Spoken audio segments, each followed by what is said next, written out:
Hey guys, welcome to my channel. You know, New York City, it's the concrete jungle where dreams are made of, right? But let's be real, finding an apartment here that doesn't feel like a shoebox, that's the real dream. We've all heard the stories, seen the memes, those tiny NYC apartments that are basically walk-in closets with a hot plate. But hey, some people make it work, and they make it work with style. We're going on a tour of 5 unique tiny apartments, meeting the people who call them home, and finding out what it really takes to survive and maybe even thrive in a shoebox-sized slice of the Big Apple. Are you ready to get small? Let's do this! First up, we're heading to Manhattan to meet Sarah. Sarah's got this minimalist studio that is so sleek and modern, it's practically begging to be featured in Architectural Digest. And you know what? It works. Natural light floods through the windows, bouncing off the white walls, and everything just feels serene. But let's talk about the elephant in the room, or rather, the lack of an elephant, or a couch for that matter. Hosting friends can be, shall we say, intimate. Movie night usually means everyone piled onto the floor with pillows and blankets. Dinner parties? Forget about it. Unless you're cool with eating takeout straight from the carton, perched precariously on a stool. I love the simplicity of my space, the ease of cleaning, and the fact that my rent doesn't require me to live off ramen noodles. Plus, she's just a short walk from some of the best restaurants and bars in the city. For me, living small is all about prioritizing experiences over possessions. It's about embracing the city's energy and making the most of every square foot, or lack thereof. And hey, who needs a couch when you can just crash at your friend's place after a night out, right? Advantages: low maintenance and easy to clean, affordable for Manhattan, forces you to live minimally and avoid clutter. Disadvantages: limited space for guests or entertaining, no room for larger furniture or storage, can feel cramped over time. Right. Alright folks, pack your imagination because we're heading to Brooklyn to meet Jake, the king of the Convertible Loft. This guy has got transforming furniture down to a science. We're talking beds that fold into walls, tables that disappear with the flick of a wrist, and chairs that double as, well, you'll just have to wait and see. My loft is a testament to the power of verticality. With soaring ceilings and massive windows, it feels way bigger than it actually is. But don't let the airy vibe fool you. This is a carefully orchestrated dance of functionality and design. Every morning Jake goes through his daily ritual of converting his bedroom into his living room into his office, and his office into, well, you get the picture. I'll be the first to admit that living in a constant state of transformation can be exhausting. There are days when I just want to leave my bed down, even if it means navigating a maze of furniture to get to the bathroom. And let's not even talk about what happens when he forgets to put something away before flipping the switch on his transforming apartment. But for me, the trade-off is worth it. I love the flexibility of my space, the ever-changing scenery, and the fact that I can literally rearrange my apartment on a whim. Plus, I've got a killer view of the Manhattan skyline, which never hurts. So, the next time you're feeling cramped in your apartment, just remember Jake and his convertible loft. It could always be more interesting, right? Advantages: creative use of vertical space.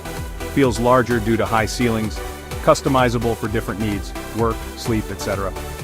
Disadvantages: constantly rearranging furniture is tiring, limited privacy in an open layout, storage can still be an issue. Okay guys, buckle up because things are about to get real personal. We're heading to Queens to meet Lisa and Mike, a couple who've taken the plunge into the world of shared micro-apartments. Now I'm all for cozy, but this takes things to a whole new level. We're talking a space so small you can practically reach the fridge from the bed. You might be thinking, how on earth do they make it work? Well, it involves a lot of communication, a healthy dose of compromise, and maybe a few pairs of noise-canceling headphones. But despite the lack of personal space, Mike and I wouldn't trade our tiny abode for the world. We love the affordability, the prime location just steps from the subway, and the fact that we're saving so much money on rent, we can actually afford to go out and enjoy the city. Plus, they've learned to get creative with their limited space. Living in a shared micro-apartment might not be everyone's cup of tea, but for Mike and me, it's a testament to the power of love and maybe a little bit of insanity to conquer all, even the smallest of spaces.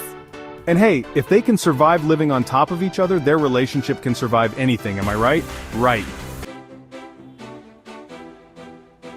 Get ready to be charmed, because we're heading to the West Village to visit Emma's Cozy Nook. Now, I've seen my fair share of small apartments, but this one is in a category all its own.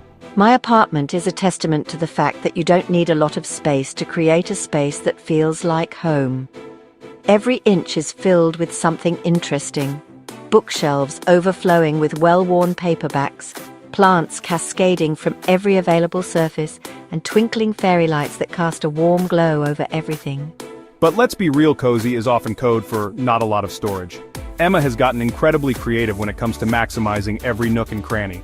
But I wouldn't have it any other way. I love the intimacy of my space, the way the sunlight streams through the windows in the afternoon, and the fact that I'm surrounded by all of my favorite things. For Emma, living small is all about embracing the quirks and imperfections of her space. So the next time you're feeling overwhelmed by clutter, just remember me and my Cozy Nook. Sometimes the smallest spaces can hold the biggest personalities. Just don't tell her landlord about the oven situation.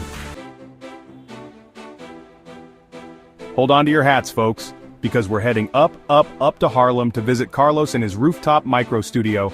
Now this is what I call living on the edge, literally. Carlos's apartment is basically a glorified closet with a view that will take your breath away. We're talking panoramic views of the Manhattan skyline, sunsets that will make you weep, and a rooftop deck that's bigger than the actual living space. Who needs a spacious kitchen when you can grill under the stars with the Empire State Building as your backdrop? But let's not sugarcoat it, living in a micro studio is not for the faint of heart.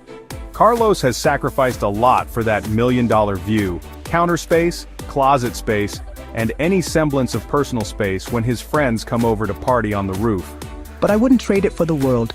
I love the freedom of living in such a small space, the simplicity of it all, and of course, that view. Carlos's rooftop micro studio is a reminder that sometimes the best things come in small packages. Just don't forget your keycard. The last thing you want is to be locked out on your own rooftop. Trust me, I've been there. Alright, maybe not on a rooftop this small, but you get the idea, right? Right. Well, there you have it, folks. 5 unique tiny apartments and the New Yorkers who call them home. It's clear that living small in the Big Apple is not for everyone. It takes a certain kind of person, someone who values experiences over possessions, someone who's willing to get creative with space and maybe a little bit crazy, and someone who's not afraid to sacrifice a little privacy for a prime location. But for those who are up for the challenge, living in a tiny apartment can be an incredibly rewarding experience. It's a chance to simplify your life, embrace the city's energy, and prove to yourself that you can handle anything, even a studio apartment that's smaller than your walk-in closet. So what do you think? Could you handle living in a tiny NYC apartment? Let me know in the comments below. And as always, thanks for watching.